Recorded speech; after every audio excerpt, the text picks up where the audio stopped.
Welcome back to the Weekend Rundown. My name is Owen Michaud, your host and a senior here at Sacred Heart University. This is the second episode of my podcast.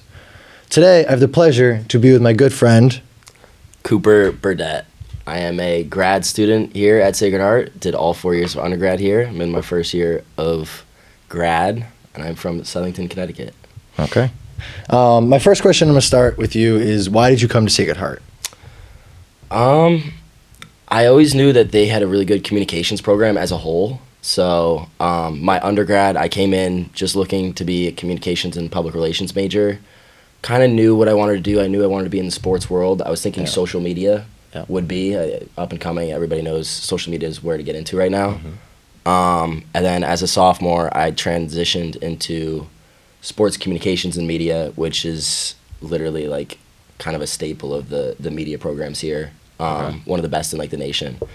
And then from there, it was kind of like, do I go for a grad year? Do I not go for a grad year? I decided pretty late, and I was like, yeah, I'm going to go back to grad school. Why would I look anywhere else when one of the finest grad programs is here? So it's kind of what brought me here. It's kind of funny you mentioned that too, because you started with social media, and that was like your first goal, and now you went to broadcasting, and your major was strategic PR. It was, strategic communications and public relations. So that's my major right now too. And I kind of was in the beginning of social media, and then now I'm kind of like, I'm doing broadcasting, and I'm like, wow, like this is more kind of what I want to get into. And that's kind of what I want to start with today with our podcast topic. Cooper's been my good friend in this broadcasting industry for a little bit now, and I've had the pleasure to work with him too. And what we're going to be talking about today is just the sports industry as a whole, and kind of just like broadcasting, communications, being on air, being behind the TV, and just kind of everything involved in that. So my first question for Cooper to start off is, how did you know that you wanted to work in the sports industry as a whole? Like at a high school or in college, or did you have a moment? Or definitely in high school. I mean, you play sports for your entire life. My whole world was sports. I played soccer in the fall, baseball in the spring, basketball in the winter, whatever I was playing in the summer, all three at the same time. So I knew I would never want to let that go. And so my first thought originally was, let's do social media for like a sports team or something along the lines of that. Like you saw right around COVID, maybe even before then, an influx of like content creators for social media team, like for like brands, like the Lions, TikTok, whatever it might be. And they're doing like fun. And I thought that was what I want to do, like social media content creation. And I got to take a class about that here actually. And so like, I always knew it was sports. Like if social media took me to a realm that wasn't sports, I would have done it. But I don't think there's a world where I'm not involved in sports. 100%. And that's the thing too. It's like people don't understand, like this isn't going to be the best position in the world regarding like an income and stuff. And some people know that, but we're going to enjoy our day every day. Yeah. And that's some people that other people aren't. They're going to be miserable in a 9-to-5 in an office, and it's never going to be boring. That's all that matters to me. And but don't knock the pay. Don't knock the pay. It can get good. There's some good paying gigs out there. If you're good at what you do, you get paid handsomely. Was there a specific moment that at Sacred Heart during like one of the broadcasting games you've worked where you're like, yeah, this is what I want to do? Or it's kind of like, has it just been like as a whole? I would say probably one of my first hockey games. Okay. So I'll be honest, hockey is probably my least favorite sport. Really? I don't enjoy watching hockey. Like I enjoy it a lot more now. I never did. But in like the realm of sports broadcasting, I think it is my favorite event to work. Outside of maybe golf. I've only gone to work golf like twice. And I'd love to do more of it. But for what I do, it's hockey. So my first hockey game, I was a utility for my good friend Connor. He was a handheld operator. So he was the one walking around the arena with the camera on it. And I was just basically whatever he needed, I was there. If I needed to coil some wire, whatever it was. And so I was like, all right, like this is what it is. But that's where you start. Start at the bottom, work your way up. And then a couple weeks later, CT Ice rolls around, which is Connecticut's like championship for Connecticut college hockey. It's, what is it, Yale, Quinnipiac, UConn, Sacred Heart. Yes, and so we got to host that here, and just doing live camera for like an event that big, the stadium, whatever you want to call it, the arena was packed. Yeah. The stakes were high, and I'd done camera maybe like 5 times in my life at that wow. point. So you're still new to it a little bit. Right. I was pretty good at it. So a lot of trust was put into me, a lot of faith from Aaron. Shout out Aaron. And no, I think after that game, I think we're like breaking down and we're talking about the broadcast, and that was just like a moment where it was just like, wow, this is what I want to do. So far, you've been working here for 5 years in broadcasting, or 4 years? So I've been here for 5 years. This is my 5th year. I've only done broadcasting for about 2. Okay. So unfortunately, obviously my first 2 years I spent in strategic. I didn't really think about the broadcasting. I didn't really know it was an option here. And then my junior year comes around. I try to get into, it's a class you have to take for my program is sports broadcasting live event. You're in the class right now. Yep. I didn't get into it my junior year. And not that getting into the class, it's just luck of the draw, you know what I mean? People registered before me. Only 12 seats in that class, too. 12 seats in that class, exactly. So hard to get into. So I wish I could have gotten into that class then, because if I did, I would have done it. I would have been doing it right away. Yep. But I didn't get into it until the fall of my senior year. Oh, wow. Which is crazy to think about. Yeah. So fall of my senior year, I took his class. My first ever game was women's rugby. And I think I started women's rugby, too. Yeah. Women's rugby game, it sent me up in a lift, like 20 feet in the air, whatever it is, on a small little XA camera. And it was just like kind of discerning, because it's like, wow, this is it. Yeah. But it's like that. I know that wasn't it, but it's like this is the first I'm getting to it, and I was just like kind of I can't say a shitty experience, but it wasn't the best. No. Nor was it the most fun. Yeah. But it is what it is. And then later on that year, I worked that semester I worked maybe 20, 25 more games. Yeah. Which for the class we only do like 15. But as soon as I started doing more and more, I realized how much I liked it. Aaron obviously put a little more faith in me on some bigger games, like CT Ice was that winter. So once you kind of get like that faith in you, it's like, oh wow, this is nice. Throughout the time you've been here, what has been like your favorite positions, like when working a broadcast, if you could like pick? If I could pick, it's 100% handheld. So like I said, I started off as a utility for a handheld. Which explain to some people that might not understand what utility means. Right. So utility just means you're literally there for whatever. You could be a utility for anything. I'm talking specifically utility for a camera guy. Yeah. You could be coiling wires. So if that utility or if that handheld is cabled, you're literally making sure that wire's not getting tangled. You're making sure that wire's not on a basketball court if you're at a basketball game, whatever it is. For hockey, it just happens to be we have something called an AB on air, which just means the camera itself, the handheld camera, is wireless. Yeah. It's like Bluetooth. Yeah. And so for me, as his utility, I'm there to make sure he knows when he's live, because sometimes our comms are pretty weak for that camera.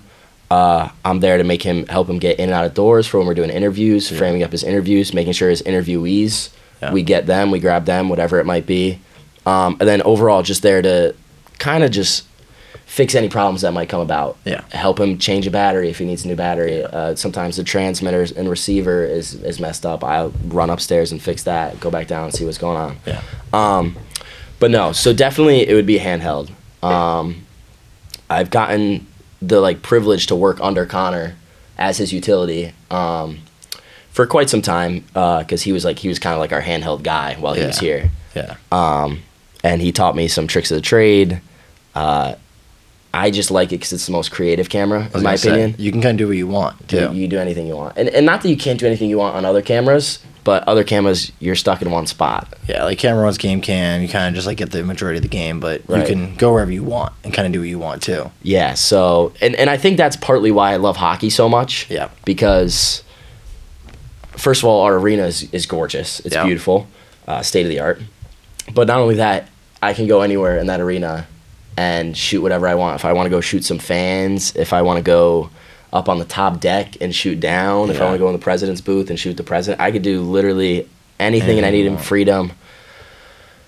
It's also just the joy of putting somebody on the Jumbotron and seeing them. So when you were a kid and you went to a game and someone recorded you and you were so happy. Yeah. Oh my God. It's amazing. There was a women's hockey game the other day. last weekend, last Saturday, and there was an after-school program there. Okay. And these kids are just like, I'm down in the tunnels, and they're just leaning over the glass, like, camera guy, camera guy, camera guy. And I'm not hearing them. I got my headphones on. Someone saw them, someone heard them, and they tapped me on the shoulder, like, oh, they're screaming camera guy. And I'm like, that's me. But no, I was just like, hey guys, we're in a little bit of an intermission right now, but you guys stay in your seats. I'll make sure to come get you in the third period. And so we had a little bit of time in the third period. I went up, went down onto the concourse, went down on the same level as them, got them on the Jumbotron. And you just like, you see just seeing faces. them smile is a good feeling. Oh, it's awesome. Yeah. So you've been on TV. We spoke earlier. Yeah. You've been a commentator.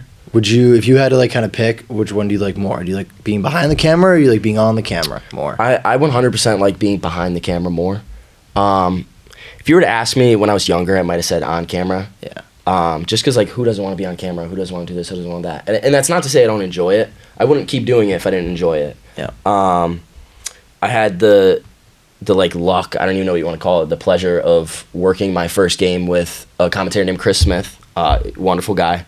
It was a Tuesday night women's volleyball game, or it might have been men's volleyball, whatever it was. And we had kind of like a big crew. Like normally volleyball we have a small crew for, but we had a big crew. Aaron was just like, instead of camera, do you want to commentate today? He knew I played volleyball. And I was just like, what do you mean? He was like, you'd be Chris's color, help him out, analyze things. I was like, sure. I was like, you know what? I was like, yeah. Throw me in the deep end. Exactly. Yeah. No, so I went home, changed, got into a little bit of a nicer outfit. Went up there, super nervous. Yeah. Super nervous. Because it's like, I've done podcasts before. I've made videos, whatever you want to call it. But it's like, you're live on ESPN+. There's people watching you. You're live on ESPN+. There's probably 20 people watching, but there's 20 people watching. Yes. And just like the pressure is just like, I'm sitting there like, I don't know what to say. Is he going to help me out? But Chris was wonderful. And so since then I've worked, I don't know, maybe 15 or so more games with Chris doing men's and women's volleyball. And I really love it. I feel like I really got into my stride like after the 10th game. Like it took a while. Yeah. Because those first few, you don't know. First of all, you don't know what to say. Like I could speak about volleyball all day. Something happens live. Chris says something. Yep. How do I piggyback off that? You know what I mean? That's the tricks of the trade, is learning that. And not only that, learning how to dump out of something. Yeah. It's really hard when you're on TV to stop talking. You don't know when to stop. Okay. So it's like, oh, what a great play by so-and-so. They're running a 6-2 formation, which just means they have 3 hitters up at the front row at all times. You should end it there. When I first started, I might have added another thing because you feel like you have to, because dead air, you don't want dead air, but dead air is okay. Yeah. Not too much dead air, but dead air is fine. And so learning stuff like that was hard. I've gotten to do some sideline reporting, and by that I mean I had my first gig as a sideline reporter today, thrown in the mix. Again, thrown in the deep end. Right, thrown in the deep end. Exactly. Never done it before. Again, showed up. He was like, we need a sideline. I know soccer. Yeah. He was just like, can you do it? I was like, I'm doing handheld, but I'll pass it off. I'll do the interviews. We'll get through it. Yeah. And it was fine. It was fine. I feel like also with commentating, it's kind of like you got to be quick on your feet a little bit too. And it's like, yeah. So you've obviously watched sports in your life, and you've seen like NFL games and NBA games, like people like commentating there. And it's kind of like you kind of like want to base off that a little bit too, but it's not as big as a crowd, obviously, when NFL. It's beautiful that I get to work these small productions, because not that they would ever throw me in the deep end on like a big production or anything like that, like elsewhere besides Sacred Heart, but it's like, this is where you get those reps in. Yes. You get those reps in at a women's soccer game. You get those reps in at a men's volleyball game. Yeah. So I'm very thankful for that, if this is something I ever wanted to pursue. Yeah. But like today, it's like you talk about thinking quick on your feet. We're set to interview a coach and a player at the end of the game. I figure out with 5 minutes left what coach we're interviewing, what player we're interviewing. I write down my question for each. I'm planning on doing these 2 separate interviews. They're going to be great, whatever. Coach and the player, they come over together. They're like, we're going to do the interview together. Now your question's completely different. Yep. So it's like I had to figure out how to merge my questions to kind of please that. And so it's a struggle, and your mind definitely races. Like we're live in 15 seconds, and I'm like, shoot, what am I going to say? Yeah.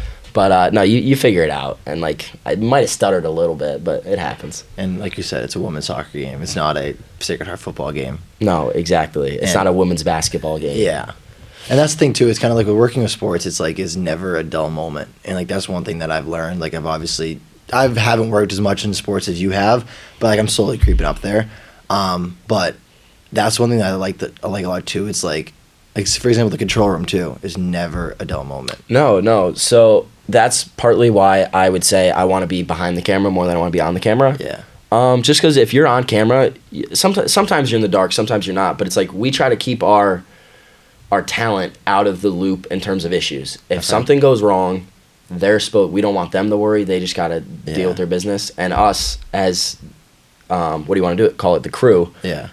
You're stressing, you're doing this, and that. I love figuring things out. So, like if I show up on a crew day or if we show up to a men's hockey game and all of a sudden the camera's not working, like I love running around trying to figure out what's wrong with it, fix it, whatever it might be. So. It's an interesting thing to want to happen, but you don't want it to happen, but it's really nice figuring it out. Yeah. And I love... And plus it puts you in a situation where like if it were to happen where you're not here and you're at somewhere else, you know how to handle it and you're more valuable. Yeah, right. And there's always things I won't know. And there's still so much I don't know. And so, for example, like first women's hockey game of the year this year, we had an issue with handheld. Okay. With the AB on air system. And... who do I call? I call Connor. Connor worked here for 2 years. Yeah. Handheld was kind of his thing. It was his baby. Literally couldn't figure it out. Took me 20 minutes to try and figure my things out. I reset it, hard reset, did whatever I had to do, couldn't figure it out. Call him up. I was like, Connor, hey, hard reset didn't work, this didn't work, that didn't work. Any other troubleshooting things you might have? He gave me something, didn't end up working. But, like, that's what it is. It's just, like, trying to figure it out. Call your resources. Exactly. Yeah. And I hope to someday be that resource. Yeah. No, definitely. Maybe I'll give you a call one day if I get stuck. Appreciate it. For someone that's, like for someone that's, like, maybe a freshman or sophomore in school that's, like, wants to get into this field and, like, kind of, like, wants to put their feet in the water, what would you kind of recommend to them? Get involved as early as you can. So I have... a friend who I played soccer with when I was an undergrad here. His name is Matt Cleary, and he was a sports comms major, showed interest, yada, yada, yada. And I told him right away, I was like, hey, here's your contact. I was like, here's Aaron Such, who's our director of athletic communications here, broadcasting essentially. I was like, here's his contact information. Literally shoot him an email and say, hey, I want to work games. I want to get involved. Yeah. And he did, and he's been working. He's a sophomore now. And he's probably worked 25, 30 games. Like, he's a step above. He's light years ahead of where I was when I was a sophomore. When I was a sophomore, I'd never even seen a control room. Yeah. I didn't even know how to operate a camera. Yeah.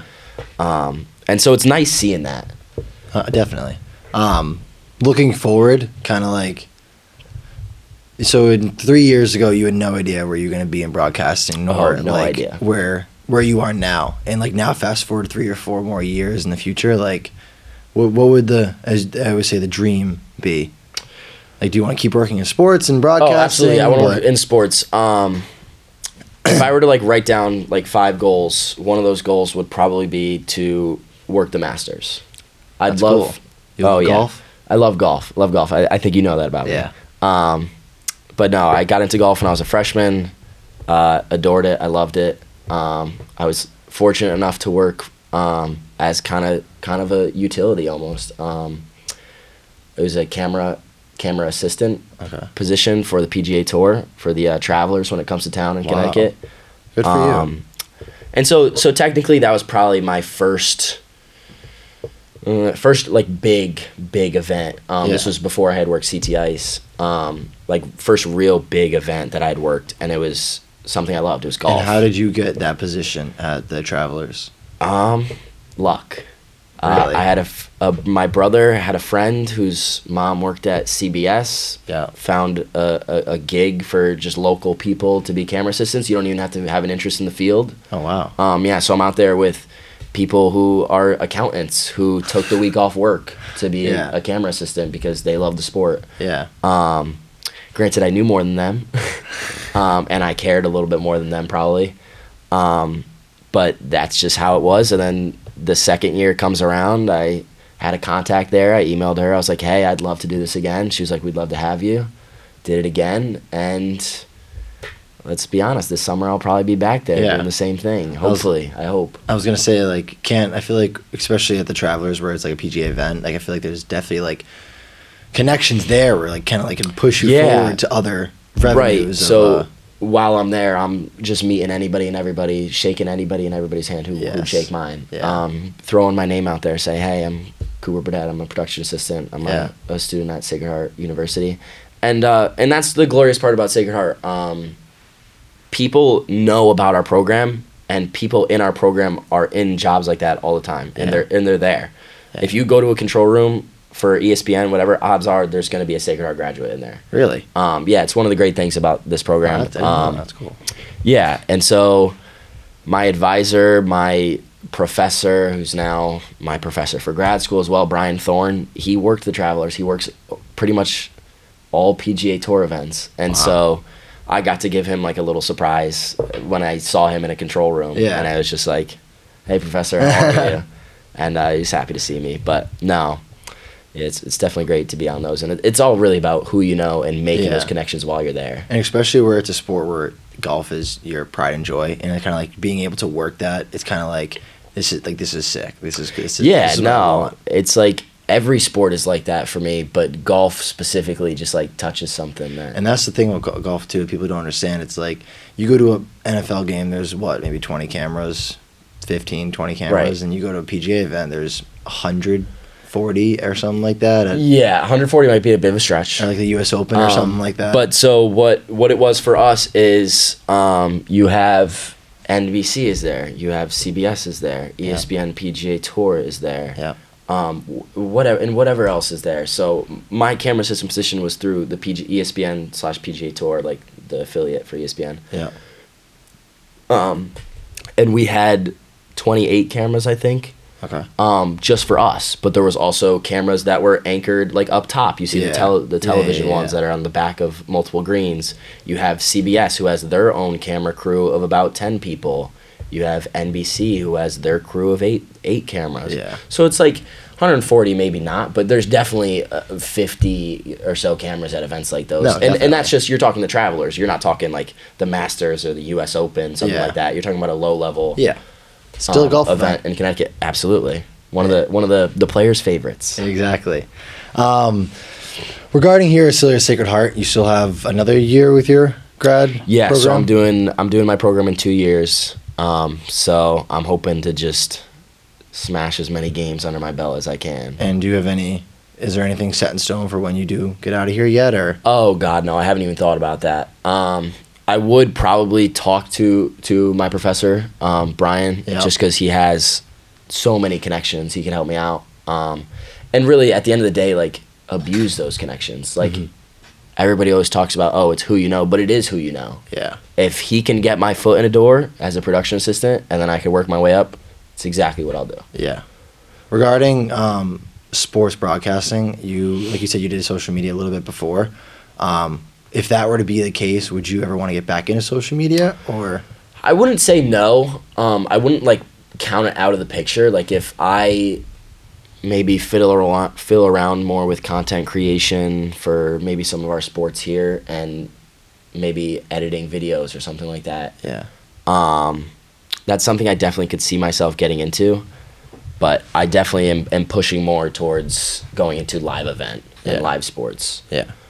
Just because there's no other feeling. There's no rush like that. Yeah, and that's the thing people don't understand too, is like when you're in a control room or a camera and it's like overtime and stuff like that, and like everyone's quick on their heels, like it's the adrenaline rush it's there. Oh, it feels like you're playing the sport. I don't mean to say it like that, but it's like you're working a men's basketball game and you're under the hoop with a camera on your shoulder, and all of a sudden someone throws one down and you have a great shot of it.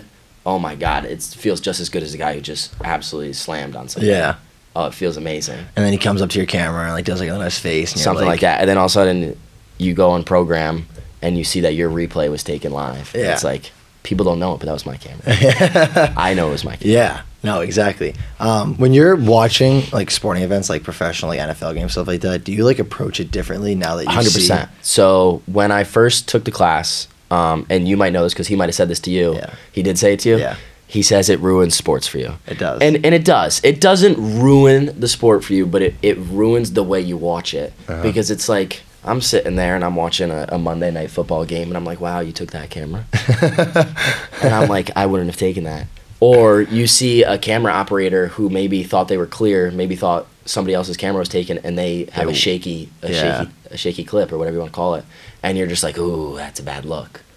And it's like, it's and something. You're over here reprimanding them. And I'm over here reprimanding somebody who's living my dream, right? Yeah. Who's way more experienced and probably way better than I am. Yeah. But I'm sitting here and I'm just like, ugh. And that's something I never noticed. Yeah. Never noticed. But it's like these small little things I just nitpick now. Exactly. That's the beauty of it. It's kind of like you've instilled this into your brain, and now it's... Yeah, so a real interesting example of that one is especially someone who's done a little bit of color commentary. Okay. There was a Monday Night Football game or important playoff football game, whatever you want to call it, and Tom Brady was on. And he's somebody who's new to the industry. Yeah. And so he was talking. There was definitely somebody in his ear, definitely a producer saying, okay, you need to wrap it up. We're out in 15. And you're out in 15 seconds. And 15 seconds goes to commercial. Yeah. And he was not done with his point. So he was in the middle of a point, commercial. Oh, wow. It might not have been... Even the professionals screw up. Right, absolutely. And somebody's ear was chewed off, whether the producer got in trouble or Tom got in trouble, whatever it was. Somebody got fired. Somebody got a real knock. Regarding like the whole like producing, directing and stuff, have you ever done that in a control room at all? No. So as much as I love the control room, I love the vibes of the control room. We have really fun control rooms here. Yeah. I'm usually out in the action. I'm camera first, control room second. Yeah. Always. And I've always been that way. And it's something where it's like when you get good at something, first of all, you want to do it more. And second of all, it's kind of, you're stuck there. Yeah. But I'm so happy to be stuck where I am. Yeah. So again, like I say, my favorite camera is wireless. And that's because I learned wireless. I got good at wireless. They only put me on wireless. Not that they only do. And you don't mind that though. Handheld. I shouldn't call it wireless because it's not always wireless, but handheld. And I love it. It's my favorite thing. I'm doing handheld 4 days in a row. I did football on Saturday. I did women's soccer today. Tomorrow will be women's basketball, and Tuesday will be men's basketball. It's just like... I want to touch up on a part of that because I don't think a lot of people don't realize too, like the football here and the production for you guys like setting up and closing up, it's a lot more than people think too. It's not like... Okay. Your call time is what, 5 a.m? Yeah, so 12 o'clock kickoff day after Halloween, we had 12 p.m. kickoff, and I was here at 5 a.m. Good for you. Right. So 5 a.m. I got here, still dark, pitch black, running a flashlight in my hand, running cameras up, running cable, and that's just the day of it. Yeah. Don't even count out the night before. Because the day before, we have people there from 1 o'clock to 7:30 laying cable. Wow. Right. So it's a big production. But the curse of the trade is for Sacred Heart, and I envy, like, not that I envy other programs. I envy the people who don't have to do as much setup as us. There's certain places where they have brand new stadiums where things are built into the stadiums, stuff like that. But if you go watch an outside broadcast, if you watch a Sacred Heart football game and you watch like a Notre Dame football game, you're getting a pretty similar quality production. And you're talking that Notre Dame football game is put on by a bunch of professionals. Yeah. Just because of how seriously we take our sports here and how seriously we take sports production and sports broadcasting, like we have a high end zone cam. Name one other FBS school that has like a high end zone cam. Name one other football team in the MAC that has a high end zone cam. You can't. Yeah. We're talking about a drone. We have drone shots every weekend. That's sick. Who does drone shots?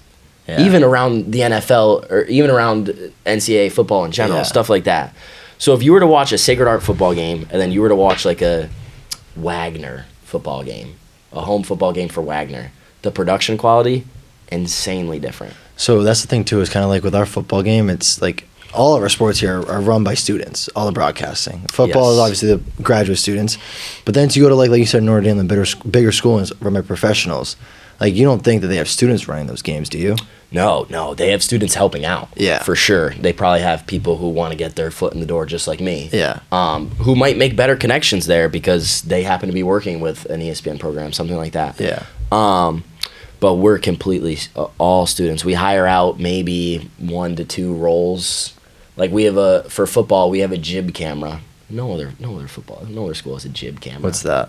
So a jib camera is essentially a camera on a crane that is controlled by joysticks. So it's that's that shot if you ever watch a game where you get the crowd down onto the football field, something like that. Yep. Or you get the line of scrimmage up and over the line of scrimmage and then back down to the goal scorer, whatever you want to do. Yep.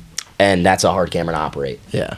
So we hire out to a guy, his name is Mike Tolley. He comes and does all of our stuff for us. He's a Sacred Heart alumni. Okay. He comes and does workshops for us. Overall, great camera guy. Yeah. Like I want to learn from him. Every time I see him, I bend his ear. Good. And that's the thing too, is with sports, like, you gotta ask questions. Like, you gotta act, you gotta like show that you're curious. Absolutely. It's, if you can't figure something out, ask somebody. Yeah. You know what I mean? Like, I only know what I know because I ask those silly questions. Yeah. Like, there's no dumb questions in sports. There is no dumb questions in sports because first of all, you're 21 years old. This is your first time on a football broadcast. I don't expect you to know the answer. No. I didn't know the answer. Yep. So it's not a stupid question because I probably asked the same question or I didn't ask the same question and I sat around for 3 weeks looking like an idiot. And then if you don't ask a question, then you screw up, then you're kind of the asshole. Exactly. It's your fault. Yeah. But that's the thing too, it's like you have to show you're interested too, because if you sit around and don't ask questions and you're just kind of taking the information, then people aren't going to be like, oh, he's not actually wanting to be here. Right.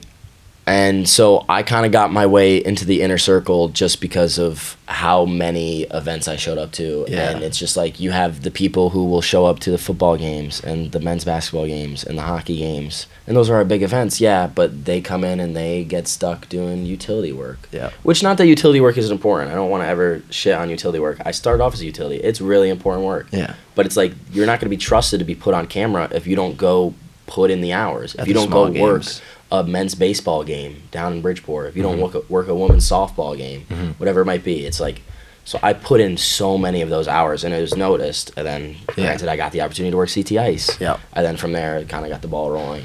Regarding like just working in sports industry as a whole, regarding like a challenge that like, or like something that you face, how do you like try to overcome it in a way? Oh man, stay composed. Just because at the end of the day, like, you're live. So it's like, if something goes wrong, you can't, like, not that you can't let people know, you can't show it. So it's like, if you have no comms, like, all of a sudden, say the comms lines go down, and so now you have no idea if your camera is live or not, you have to treat that whole game like you're live. Yep. You can't mess up, you can't do this, you can't do that, because at the end of the day, people expect a show, no matter what. Yeah. They expect to see the same level of content that you've been showing all year. And so if one production value is lower than the other, you don't go on air and say, hey guys, sorry, we had an issue with our comms line today. Yeah. Nobody knows. No. They just think you put on a shitty broadcast. And everyone watching too, it's like some people might not realize that like you screwed up or something like that. But if you can show like fix it off, kind of, it's better. Exactly. So I'll know. Yeah. So everyone in the crew will know. Right. My biggest thing, and this is what I tell undergrads, because not that I can't tell grads this either. This is what I tell people who are new to the trade. Nobody at home knows if you messed up. Yeah. You sold a bad camera shot. Nobody knows. Yeah. Because you and I know. Somebody else in the profession might know. Yeah. But somebody, Joe Schmo, watching Monday Night Football, has no idea that you made a mistake. Yeah. No idea. And they don't nitpick as much as we do when we watch sports. Not too. at all. Not at all. They all sports fans care about is watching the game. Yeah. They don't care about the creative angle you had that got messed up because somebody walked in front of it. Yeah. And that's another thing too. It's like I've learned the most working in the sports industry. It's like it's not just a game. Like it's a show. And like that's the one thing too. It's like I've worked I have a lot of games here. I have a job with another like a Bridgeport Islanders and stuff, and it's like it's a show. And it's like people got to put on for the fans and stuff. And that's one thing that I've learned the most out of it's this. like your own little game. Yeah. Like basketball players going out there to drop 20 points, they're going out there to win the game. we're going out there to win the broadcast. Yeah. We're going out there, I'm trying to get 4 replays in, I'm trying to get 6 good shots, whatever it might be, and that's a good stat line for me. Yeah. You know what I mean? I'm working on my stat line. Your stat line. I like that. What's been the most surprising thing that you've learned since stepping into the in the realm of the sports world? Oh, man, I guess just, like, how much I love being behind the camera. Because, like I said, I feel like when I was younger, I always thought, like, I wanted to be on camera. And I wanted to be... And when you say when you were younger you want to be on camera, was it like you were at a game and you were like, damn, I want to be on camera? I don't even know what it was. I think just, like, everybody envies celebrities. So it's like everybody envies being this persona. And so the idea of me doing that in a world that I thoroughly enjoy, a.k.a. sports, like, I never thought I wanted to be an announcer or a broadcaster or whatever it might be. But I always thought maybe I would do something. Maybe it was sideline reporting. Maybe, like I said, social media content creation. Maybe I was making videos for a team, whatever it was, and my face was a part of it. Yeah. You know what I mean? So I think the most surprising part for me was how much I enjoyed being behind the camera. Just because as much creativity as you have being the announcer or the face of something, just having a camera in your hand, I just feel so much more, like, I feel like I could do so much more. Like, I want to sell a fan shot to live television, I can do that. I want to get maybe, like, down low and get a shot of this football, then, like, maybe some football players behind it. Do the creativity. Rack focus. Absolutely. Yeah. When, if you could go back in time and kind of, like, restart your college career in a way, would you have done broadcasting right away? Oh, my God. Do you like the path that you did? See, because that was almost a stupid question until you said that last part. Just because I would, in a heartbeat, first day of freshman year, I would have worked the soccer game, whatever it was. Just because of how much I like it now and how much I still don't know, I would probably know by now. Yeah. But I can't say I didn't like the path I took because I loved my classes freshman and sophomore year. And again, I took a social media content creation class. That probably, I might not have taken that. Yeah. And I took that and I got to learn how to edit and I got to learn kind of the ins and outs of the trade, stuff like that. And I got to meet a bunch of wonderful people through classes that I might not have met. So I really don't regret I don't regret my path, but I definitely might have done some things differently if I had another chance. Definitely. And that's like kind of like how you brought up like the people you've met, and I feel like that is is really important in this industry too. Oh yeah. It's like it's not about what you know, it's about who you know too. Right. And it's like I don't think it's hard to say I'd enjoy what I do as much as I do if I didn't enjoy the people I work with. 100%. Yeah. So I've met some wonderful people. I've met some great friends. The people I work for are amazing. So it's like people I want to hang out with, I get to do at work. So it's like, what's not to love about it? Exactly. Yeah. How regarding like just like how you are as a person and stuff, how do you think working in the sports world has kind of shaped you to like kind of be who you are in a way? I feel like it's almost given me a lot more freedom, which I love because I've never wanted to work a 9 to 5. I've never wanted to sit at a desk all day and be a slave to the machine. Yeah. So I love the freedom and the creativity that I have with the camera in my hands. I love the freedom and the creativity that comes along with just like talking to everybody you meet, whether it's in a control room, on a broadcast, whether it's a player, it's a coach, it's a fan, whatever it is. Because at the end of the day, I'm walking around an arena with a giant camera on my shoulder. People ask you questions. Yeah. People want to talk to you. People want them to be seen on camera. So it's like I'm a very social person, and so getting to walk around with kind of like this attention seeker on my shoulder is awesome. Yeah. What's not to love? What you said you worked at the Travelers before. Have you done any other events like out of Sacred Heart? No. So outside of Sacred Heart, I've done the 2024 and 2025 Travelers Championship. I haven't really gotten to do anything else. Okay. I have had a couple opportunities come up that I just unfortunately was unavailable for. Like Fairfield will hire out for certain events, and that's something Aaron or somebody will reach out and ask any of us. I just haven't been able to do it yet. But definitely nothing as big as the PGA Tour. Would you, if you could kind of like pick your route, would you like to go to a bigger Division I school, like a NCAA or Big Ten or something like that, and kind of get some reps in there? or would you want to go straight to that golf industry? What do you mean, like outside of my upon graduating? Yeah, upon graduating. Upon graduating, Exactly, yeah. At the end of the day, I would take whatever is given to me. Okay. If I were to be given a position where I could start doing camera for a higher school, like an SCC school or something like that, which usually I can't even say those are the case, because how the industry really works is those are ESPN broadcasts. So those are ESPN's camera operators. Yeah. And they're not even ESPN's camera operators. So like you kind of get put on like this list. And NBC will call you, CBS will call you, SEC Network will call you, things like that. ESPN will ask you to do something. So it's really like, that's what I think scares me so much about the world of like being a camera operator specifically, is how much of it is like freelance. Yeah. So it's like people come in from other companies and stuff all the time. Right. Like I don't know, and these are questions that I have because I don't know the answers to these either.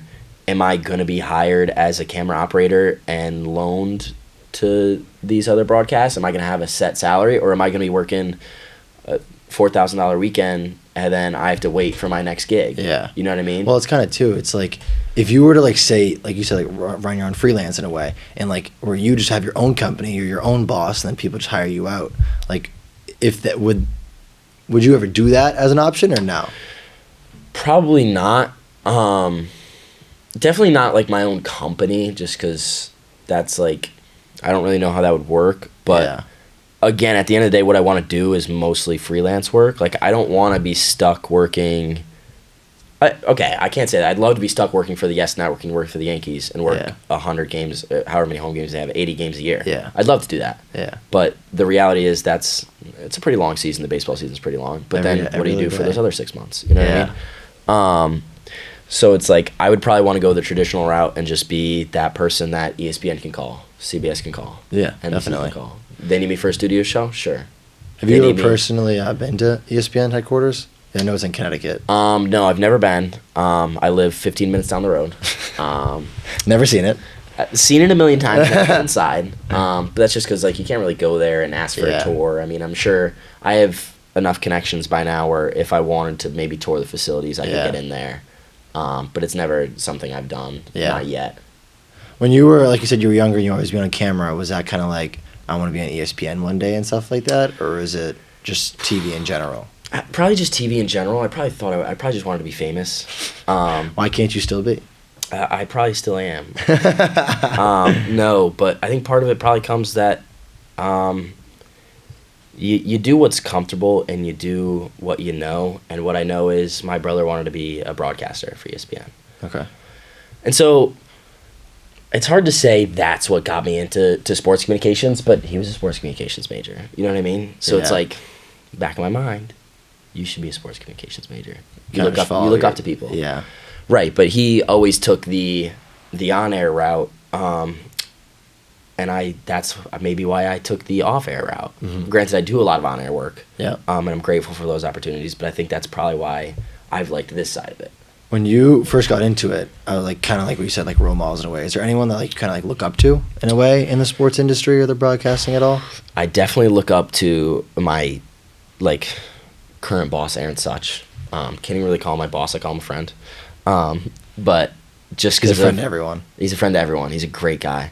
But just because of how much he knows, and again, he came from this program. He graduated from this program like 4 years ago, and look what he's doing now. He's running all the broadcasts here at Sacred Heart. And he's been doing that for 2 or 3 years now. Like it's crazy to me that like he was in my shoes 3 years ago, and in 3 years' time, I look up to this man like he's Jesus, because he directs, he produces, he knows his way around a camera, he knows his way around a control room. There's an issue, I call Aaron, because Aaron knows how to fix it. Yeah. And so it's like, he can learn so much in the short amount of time. I can learn the same much in the same amount of time. So it's like, that's another thing too. It's kind of like you're in a way your role model is someone who like he taught you in class. Yeah. Now it's like you're gonna be friends with him for the rest of your life. It's hard to say he taught me everything I know, but he taught me everything I know. Yeah. He put me on camera for the first time. He showed me how to zoom. He showed me how to focus. And that's another thing too. I being in this class right now, as I love, it's like every other class you just sit in the classroom and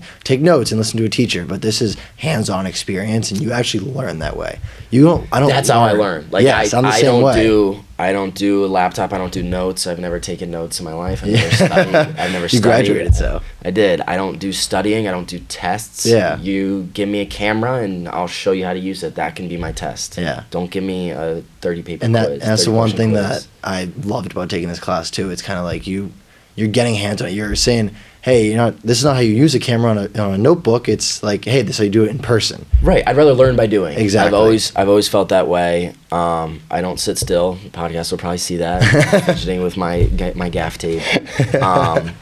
But it's like being able to go out there and your first class was, hey, this is what we're doing. This is what we're doing. Your first requirement for this class is to go work a women's rugby game. Yeah. And then you show up. I don't know what to do, Aaron. I don't know this. I don't know that. He's like, okay, you're doing camera today. Here's how to do it. Yeah. This isn't that. Just do your best. Whatever happens, happens. And then, like, that was it. And now look at you today. Right. Now look at me. It's crazy. I'm working 4 games in 4 days. When you were like a freshman, sophomore here, and like kind of like junior year, you kind of was in the broadcasting realm a little bit. Did you know that you wanted to do post grad school like after like that back then, and when you graduated, was it more like I should do it? It was post grad, definitely. All the spring of my senior year, the entire time, it was in the back of my mind, do I do grad school? My mom asking me, you should do grad school. Do you want to do grad school? And I'm like, I don't know. I don't want to do more school. I hate school. We just talked about it. I hate it. Hate notes. Hate notes. Notes are the worst. And then you have Aaron in the back of my ear saying, hey, you should do post grad. We'd love to have you as a graduate assistant. I have like Student Life saying, hey, you should be a grad assistant. You should come back. The biggest ones for me was I was working a women's hockey game, and I saw the dean of students, Denise Tiberio, and I had known her from my time as an orientation leader, and just from around. And she was like, "Are you thinking about post grad?" And I was like, "I'm thinking about it, Denise. I don't know." And then, literally 30 minutes later, I go downstairs to the control room, and Aaron says, "Could really use you. You want to come back?" Literally in a span of 30 minutes. Span of 30 minutes. 2 people like who I look up to, like the dean of students, somebody, a figure on campus, and then like my boss. And I was just like, I just can't do more school. And then the summer comes around, I'm sitting around doing nothing, doing jack. Golfing. I'm golfing every day. It was amazing. It was a summer of unemployment, and it was amazing. But I'm sitting there like, I need a job. I need to do something. The job industry wasn't working out. I tossed my application in a few pools. I didn't get a call back, whatever you want to say. And even then, like the jobs I was applying for weren't exactly what I wanted to do. I kind of just put my name in the hat just to like see what would happen. Because it's a weird world. Like the industry only has availability, like openings for new hires every 10 months maybe. Like they hire production assistants on 10-month contracts. And there's not many of them too. Right. And so it's like if they hired a 10-month contract, if they did their hiring process in January and I'm looking for a job in April, you're not getting one till November. So it's like that kind of had a factor. I'm sitting around, I'm like, do I go back to grad school? I made a few phone calls. I was like, I'm not sure. I'm thinking about it. Everybody's like, the program's amazing. You're going to love it, yada, yada, yada. I go to apply, funny story. I shoot an email to Dr. Miller. He's the dean of our program. And he was just like, I'm so happy to hear from you. So glad you decided to come back. He was like, you came here. Let me just waive your recommendations. Let's get this process going. Yeah. So I got my letter of acceptance like a week later, whatever it was, good. saying you were accepted into the program. Which not that I was ever worried about it, but still nice to see. Because I remember in the beginning of the summer, I would see you golfing all the time, and I'm like, oh, like so. What are you gonna do and stuff? And you're like, I'm just golfing. I'm just golfing, man. And then you're like, oh no, I'm going back to school. Yeah, no, it was kind of like it was a shock to everybody. I think my mom was definitely pissed. I gotta make mom happy. No, she was pissed because she was just like, we could have made this decision months ago. I'm sorry if you're watching this, Mom. I don't mean to mock you in a bad way. I love you. But she was like, we could have made this decision. You could have had a graduate assistant position with Aaron, and they would have paid you a lot of money to come back, and they would have paid you to help out, whatever it was. And I was like, yeah, but I didn't want to do it then. So when he offered it to me, I didn't want it. Yeah. And so I lucked. Again, I'm super lucky. I lucked into a graduate assistant position for the student union, where they pay for part of my tuition, housing, stuff like that. So. And that's another thing too. Kind of like when I'm piggybacking on from before, it's kind of like connections. Like you wouldn't have been able to got this position with grad assistant and the grad program if you didn't have made connections with professors and friends from the past and like kind of like getting you to where you are today. Right. So it's all about who you know, and it's not even just our industry, it's every industry. Mm-hmm. Obviously a resume helps out a lot, but it's like if you know somebody. It's only a piece of paper. Exactly. At the end of the day, it's only a piece of paper. And so I knew all these people in the program. They were like, let's get you back in here. Let's get this ball rolling. Yeah. And then I sent out a bunch of emails. I was like, hey guys, gonna need help paying for grad school. Do you guys have any positions available? No, sorry, we hired in May. No, sorry, we hired in May. My mom's sitting there like, I told you so. And then like August rolls around, I get a phone call and they're just like, hey, Cooper, heard you were looking for a position, yada yada. We actually had one just open up. We'd love to talk to you, ask you some questions. And from there, I ended up getting the position, lucked into it. Now I'm here for 2 more years. I'm getting it mostly paid for. Yeah. And I'm living the dream. Yeah. And that's kind of, I don't want to end just yet, but I kind of want to do like a closing question. That's kind of along the lines of like, you have had a up and down roller coaster like college career, like definitely not knowing what you want to do, and now you kind of have a good idea of where you want to be. And it's like, if you could give, like I said before, like one recommendation to someone who wants to do that, like you said, just kind of get your feet in the water, try something. Try anything and everything. So I think why I know, like you talked to me as a senior in high school, and I would have had a scared look on my face. I would have said, I have no idea what I want to do. Yeah. Because I didn't. And you would have asked me as a sophomore in college, hey, Cooper, what do you want to do? I would have said, I had a scared look on my face. I said, no idea. But you asked me 3 months into my senior year of college, I would have said, I want to work in live sports. I want to do sports production. I want to be a camera operator for ESPN. So it's like, what I would tell somebody is you will find your thing. You have to try everything.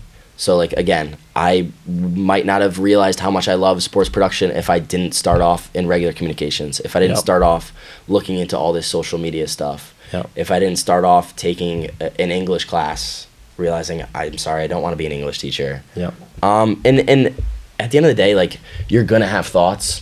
Like, I always knew I wanted to work in communications. I always knew I wanted to work in sports. And spring of freshman year, I'm sitting there thinking, I want to transfer. Wow. Yeah. So I thought I wanted to be a gym teacher. I was like, wow, I loved my job as like a camp counselor. Yeah. My boss was a gym teacher. Maybe I'm not loving school so much. And I was like, gym teacher looks pretty good right now. Yeah. Fun. And put some thought into that, asked some people, talked about it. I was like, let me stick it out for another year. I stuck it out for another year, switched into sports communications, tried some other things, and that's where I find myself. And that's now. The thing too. It's like, I never realized came to school with sports communications in the beginning, and then I changed to strategic communications and PR. And like, I like the path I'm at, but like, I've done different paths of social media to internships with the social media department here, and now doing broadcasting. And like, you just got to try everything new. You dip your toe in every single pool you can. Yes. I like to say, my first like few weeks as a student, when I wasn't sure what I wanted to do, people would ask me like, "Oh, do you like it?" I was like, "I'm just dipping my toe in the metaphorical pool that is like the sports production world," and now I'm like fully submerged because I love it. And you love it, and that's the best part about this industry is it's fun, and that's what I love about the sports is that it's always going to be on your heels in every aspect. Oh my God, yeah, and you never know what's going to come up, what's going to happen. I think that's what I love so much about it is like not knowing what's going on. Like, you could talk about not knowing the outcome of a game, whatever, but like I'm talking about like there could be an issue come up and you have to figure it out. Yeah. And at the end of the day, that's that. Like, I'm not sitting at a desk, oh, I filed this paperwork wrong, I have to do it again. I'm sitting there like, oh my God, my camera's not working and we're live in 5 minutes. Yeah. I have to figure this out. It's like a life or death thing. Yeah, 100%. So, as Aaron would say, what's the quote he would say? It's only live sports. No one's gonna die from it or something like that. Exactly. It's only live sports. He says that one a lot to try and like calm your nerves. Yeah. Because it's like at the end of the day, it is only live sports. Yep. It's not life or death. And that's it's a good spot where I want to kind of end on today. And I'm very fortunate and grateful to have Cooper come on and talk about his experience with Sacred Heart here as a broadcast assistant. And I wish you the best of luck in your endeavors in the future. And thank you for coming on for today and listening into the Weekend Rundown. And we'll see you on the next one.